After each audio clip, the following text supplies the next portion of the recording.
sad. Probably my last sail in Harmony. Got 2 weeks working on her, which will be the pits. And then, so she's going ashore somewhere unknown. An unknown destination. No idea where she's going.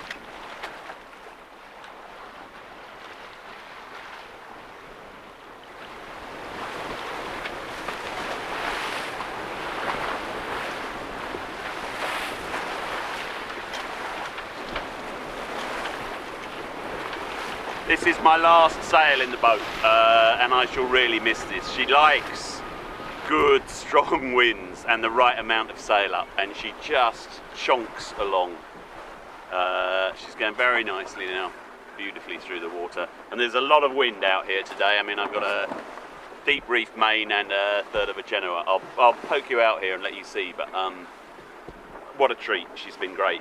Whoever gets this boat, it'll be a great boat. You'll have good fun with her. By the way, I'm keeping the red sail, so that's mine, in the hope that I will buy another Centaur eventually. But right now,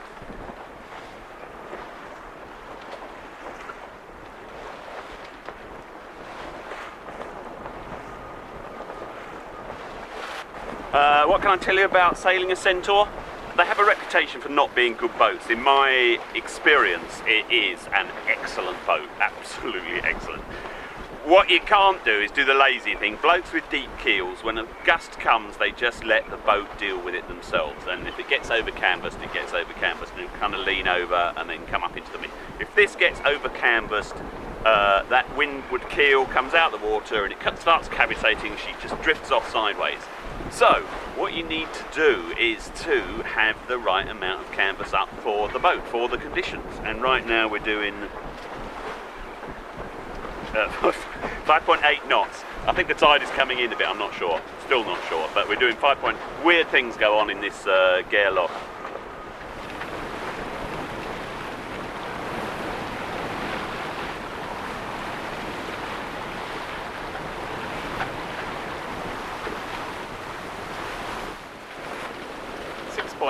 Wow.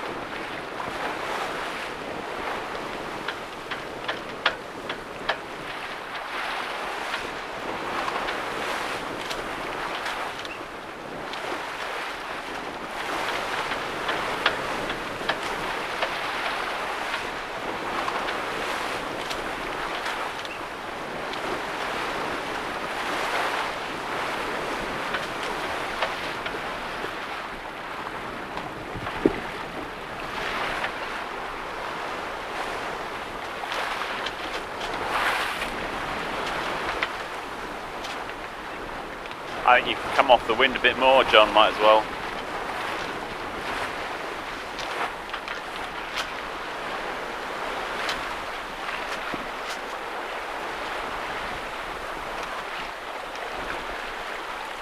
We turned up the Clyde and were now running against the ebb, but there was so much wind that the tide was never going to win against a surging Centaur with a force 4 at her back.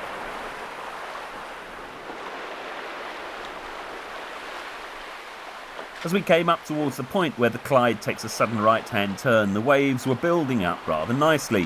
What with the strong southerly, the long funnel shape of the entrance and the amount of water the upper reaches of the Clyde was trying to dump back into the sea. Damn fine seaboat, Centaurs. Never felt she would let me down wherever the wind was coming from. I shall miss her.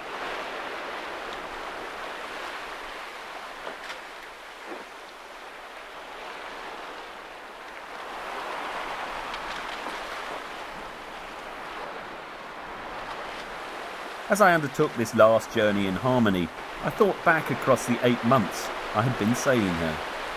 I acquired her in February of this year. She belonged to an intrepid South Coast sailor whose stomping ground was the western approaches. The charts he left on board revealed Gordon's immaculate work with pencil and compass. They showed voyages all over Ireland and Brittany. Then Gordon got diabetes and lost his sense of balance. He clung on to Harmony for 2 more years, hoping that he could sail again, but he never got well enough to leave the harbour. As he told me at the time, since he got ill, he'd done more sailing with me on KTL than he spent drinking tea aboard his much-loved Centaur. He could see she was in decline. It was breaking his heart. She had spent a year ashore and was going green. Gordon had been offered £500 by a local fisherman who was going to buy her for the engine and scrap the rest of the boat. He heard about my centaur plans on the web. He contacted me and said that he would rather see her go on an adventure with me than be carted away in a skip. He offered her to me for £1 and I came to look at her expecting to see a wreck. She was not in a great state, having been almost untouched for 3 years, but she was far from being a scrapper. To take her for £1 would make me feel terrible. For £500 she would be a real steal and I would still feel terrible. So I told Gordon that she was really worth at least £4,000 as she stood on the shore. Out of my price range at the time though. Gordon, who's much quicker witted than I, said, buy her for £1, do her up, sail her for a year, then sell her as a well-tested, ready-to-go yacht. You keep half of whatever she fetches and pay me the balance a year from now. Which seemed like a good plan.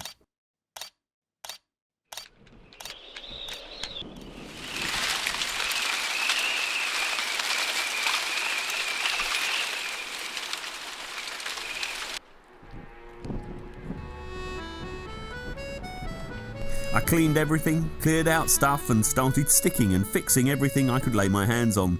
I blogged about the boat and as I worked a stream of MOBs would drop by. Some to look, some to talk, some to brag, some to help. They all drank tea though, even the useless ones could be told to make it. The Origo was working overtime. One bloke left me a gift of a device for seeing around corners in human orifices, which even I thought was a bit odd.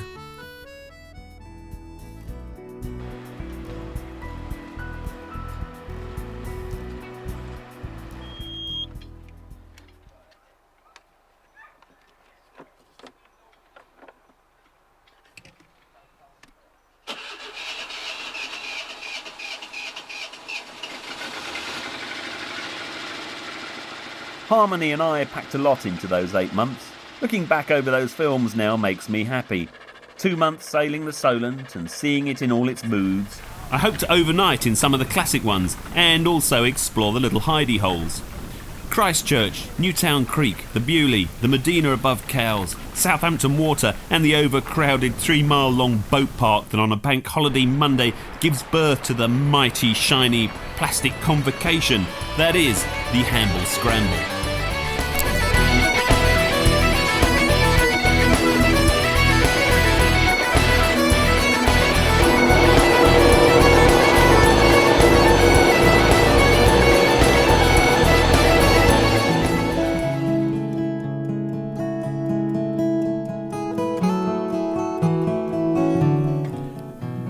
On an early spring midweek manky sort of day when the tide is low, Chichester Harbour is a place of quiet contemplation, where thousands of birds choose to live.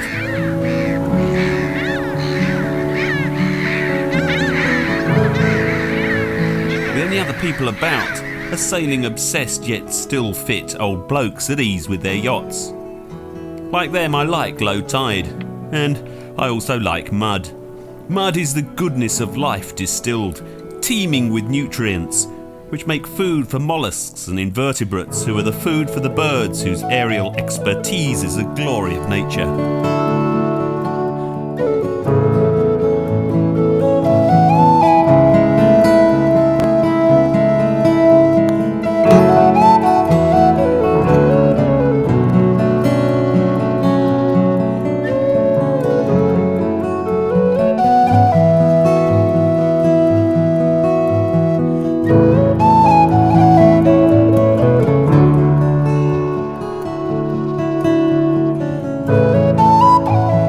The 500-mile delivery trip from Littlehampton to Edinburgh, sailing up the North Sea with Roger and John, was an inspiring adventure.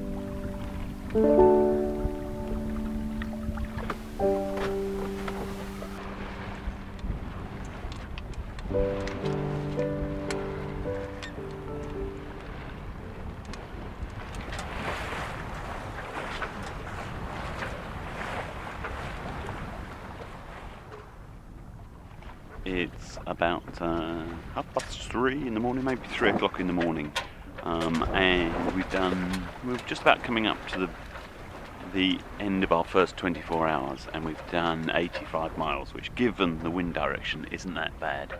And the wind is slowly shifting around to the south as promised, although it was supposed to do it a long time ago. So we're making really good progress. For the first time, we are actually sailing in the direction we want to go as opposed to having to beat. But it's been great, been really good.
It's been brilliant. I have to say it's been a lot of work to get this boat into the place where KTL was in February.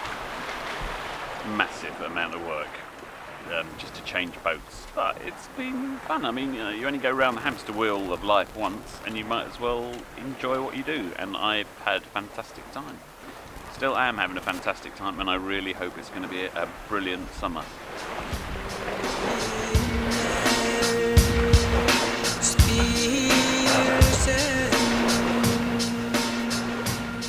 We spent 5 weeks with 5 aboard in the summer around the delightful sand harbours of the sunny east coast of Scotland. So we headed out of Stonehaven and had some great coastal sailing.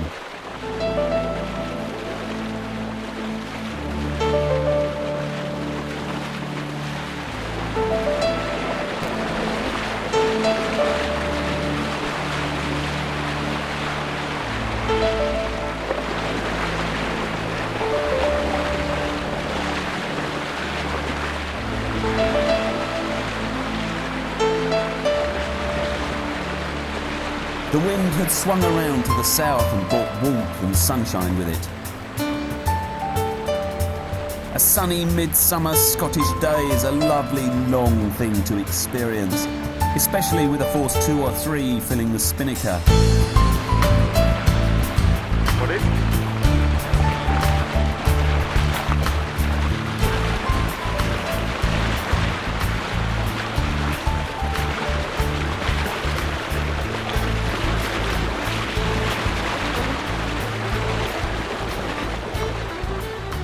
I loved watching the invisible physics of sailing, to feel the presence of the wind and the way this gracefully clever 4-ton contrivance of plastic and aluminium can turn moving air into forward motion.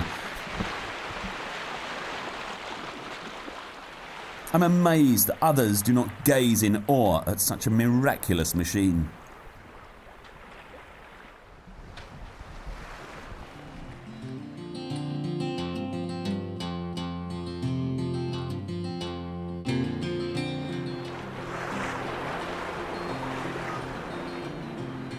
Jill and I spent a month sailing the Centaur in and around Orkney. We came to love the gentle landscapes bathed in wonderfully clean northern light, sculptured beaches, crystal clear waters, rosts and some lovely sailing. Then, after waiting for a weather window in Piero Wall, there was the long, for us anyway, journey north from Orkney to Shetland. 80 miles in one hop. We could have stopped at Fair Isle halfway up, but the gentle southerly we were enjoying was forecast to lift up her skirts in 24 hours or so, and then go a bit mad. I was thrit that if we stopped in Fair Isle, we could be there for days. So I resolved to push on, and I'll call in next time I'm passing. It's sometime in 2030 or so, I think. We dipped in for a night in Sunborough, in a small marina at the end of the runway, and then pushed straight on up the coast with that freshening southerly blowing up Harmony's chuff. The waves got steeper as the gently tapering shape of the sound between the main island and Bressay started to mess with the formerly well-ordered physics of the long, gentle rollers coming up here from the open water. Watched this on a big telly for a moment or two. Rather good fun, I thought. All things considered, it was a rollicking good sail. Strong winds, no rain, good light, and new places to see.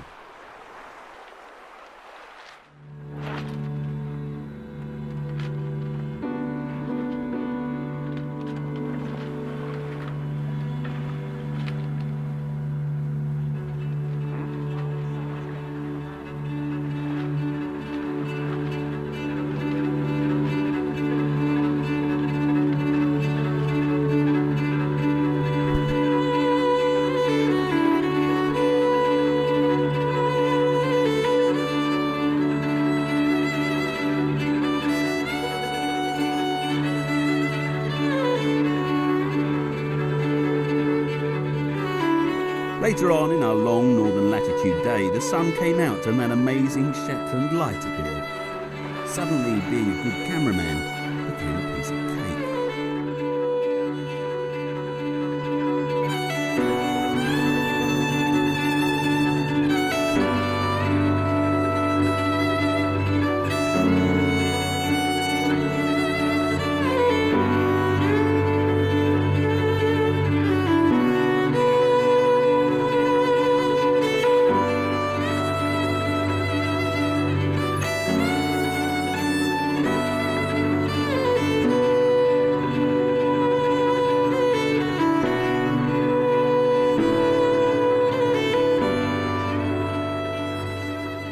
We headed around the corner past the ever more dramatic geography. Stacks, beaches, arches, you name it, Shetland has it. Ecstatically happy is the geologist who is posted to Shetland. Then we headed towards Voe for the night. It was still light until long after midnight.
Lovely sail up here.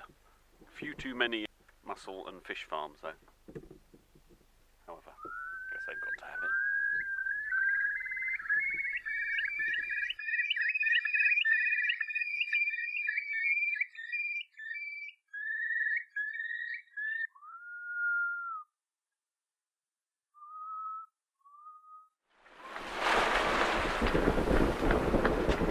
The Firth is a formidable body of water with tides that run up to 8 knots as the surplus from the Atlantic slops back and forth to the North Sea, squeezing itself between Orkney and the mainland as it does so. To go there with a 36-hour-old weather forecast could be a pretty risky thing to do. Up until 11:30 at night, the ever-strengthening wind and tide were running in the same direction. The waves were big but smooth. At that stage, I still thought it would be okay. It was getting too windy and wet to carry on filming.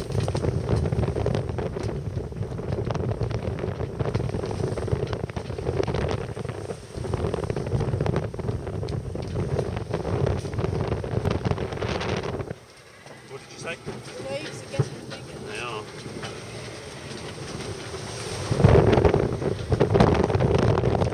So forgive me if I go a bit Radio 4 on you. You know that both I and Jill and the boat survived the next few hours. I took chances with the Pentland Firth and paid the price.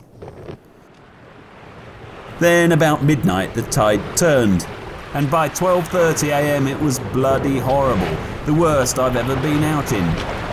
Jill retreated below and took to her berth in the forepeak and waited for it all to be over.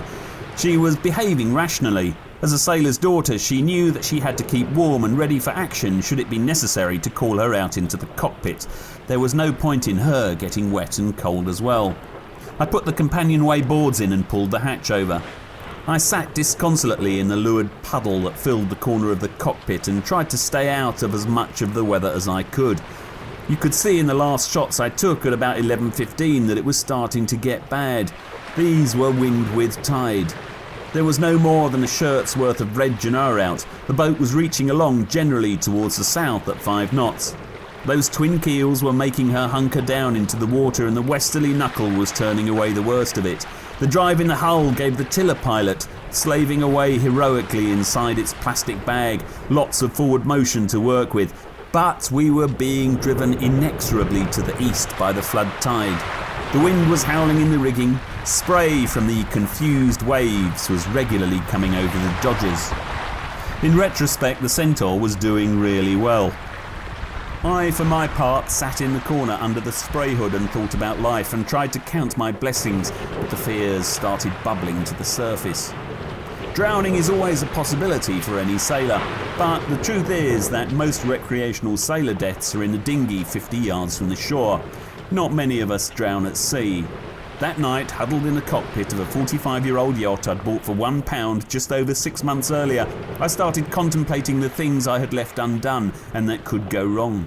The furling gear might give way and release a whole Genoa in one howling crack. The tiller pilot might pack up, leaving me, a weakened and tired 60-year-old man, to hand steer. The rudder might break off. The rig might come down. This was turning into a bad sailing experience.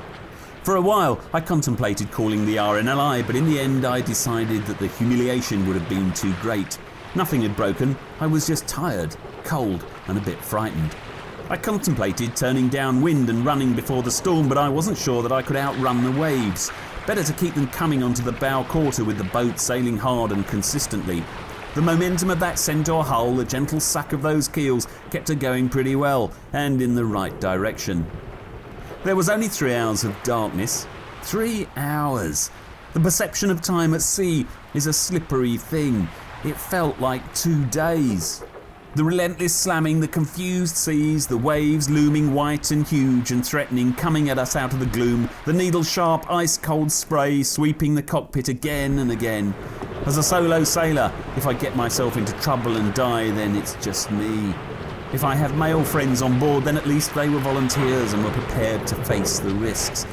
But if I were to drown my darling wife hiding below, fully dressed, under her sleeping bag and trying to ignore the relentless slamming of the waves against the westerly knuckle, I would feel terrible because she was only there because she loves me. It went on and on and on. Then about 3 the lights started to appear, but it was still 3 more hours of this strong westerly current and the easterly wind refusing to let up. But at least I could see the big ones coming. In the gloom I started to hallucinate. The creaming tops of the rollers became white picket fences. The curve of a wave turned into the sweeping bow of a schooner. I realised that I was dropping in and out of consciousness, just a few seconds at a time. Eventually we started to close with the north coast of Scotland, where I was hoping to get some shelter. We turned due west along the coast and things settled down a bit. I rolled out some Genoa. The engine was on tick-over so that I could slam the throttle over to outrun any following breaking waves that threatened to overtake us. Eventually, about 5, things calmed down a little. I realised that we were going to live, so I slid the hatch back, grabbed a camera and fired off a few shots. I guess a good journalist would have kept the camera running through the whole experience, even if it had destroyed the camera. But imagine if we had drowned and the camera survived and my last film was of an old buffoon shouting at a lens.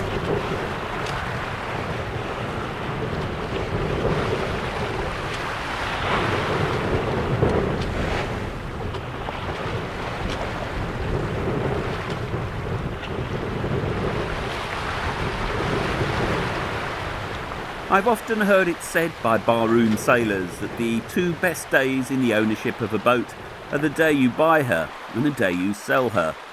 I've never really understood that sentiment. I've mourned the loss of every boat I've sold. They take your memories with them. This one took us safely around the top of these rocky windswept islands with their powerful currents. I confess I made a bit of a rush job of the west coast of Scotland. I never went around the back of Mull or Skye or got to the Outer Hebrides. So many places unvisited. I missed far more than I ever saw, and I'm hoping to come back because, for me, Scotland feels like unfinished business. Once around the corner, things calmed down a bit.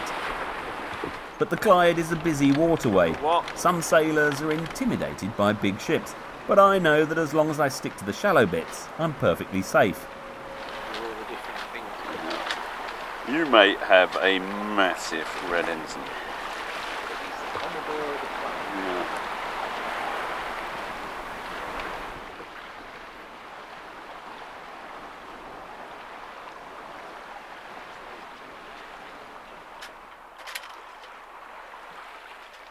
I have to sell the boat for 2 reasons. One, because I promised Gordon that I would, and the other, because I had completely run out of money. But I was philosophical about this, because I'm the 8th bloke to own this boat. She'll go on to satisfy the needs of other adventurous blokes with a taste for self-determination, who want to go to places where the rules are few and the risks are, let's be honest, perhaps more perceived than experienced. 6.3 knots.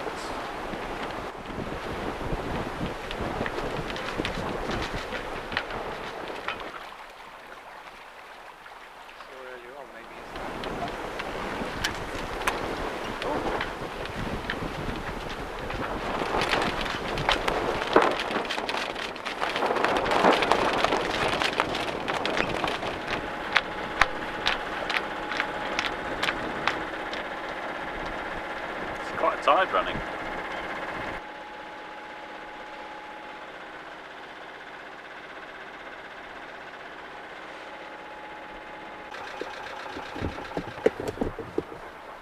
So, journey's over in the James Watt dock. I'll turn the engine off